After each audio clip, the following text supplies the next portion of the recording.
I've already sewn my top stitching down, and this is a newborn diaper, so don't be worried if mine looks really small.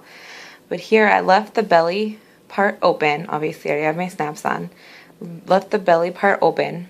I tacked down the edge, did my top stitching until I hit this mark where I wanted my elastic to start. I back tacked and then moved my foot over, cut the thread, moved my diaper over under the pressure foot, tacked it down here, back tacked it here, did my casing along the edge where I wanted my elastic to go, back tacked it here, back tack it again here, follow along your back stitching until you hit the back elastic.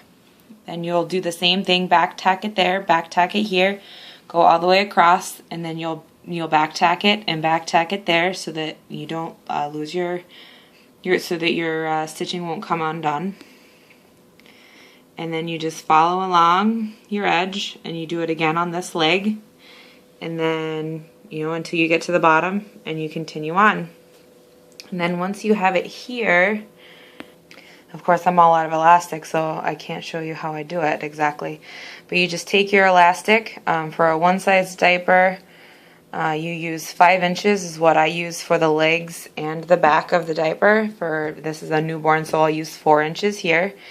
You take your safety pin onto one end of your elastic, and then you'll go inside your diaper here, and then you'll just thread it through.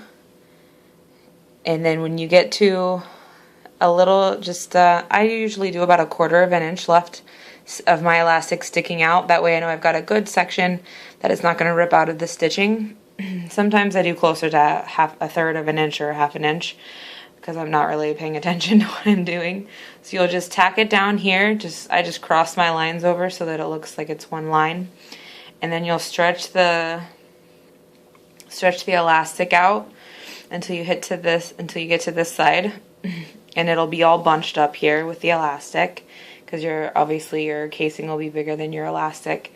And then you'll pull the safety pin through. I hold on to the safety pin. I don't unpin it here because I have a nasty habit of then losing the safety pin, and then I have to unsew this to get my elastic back out.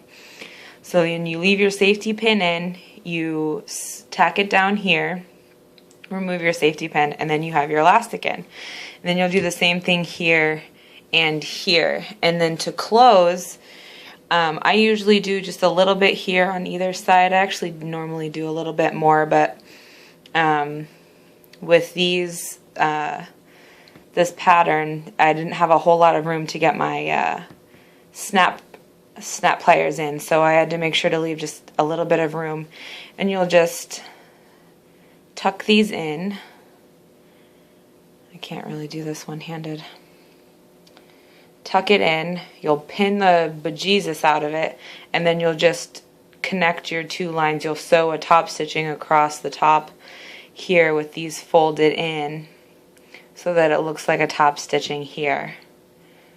And then there you go.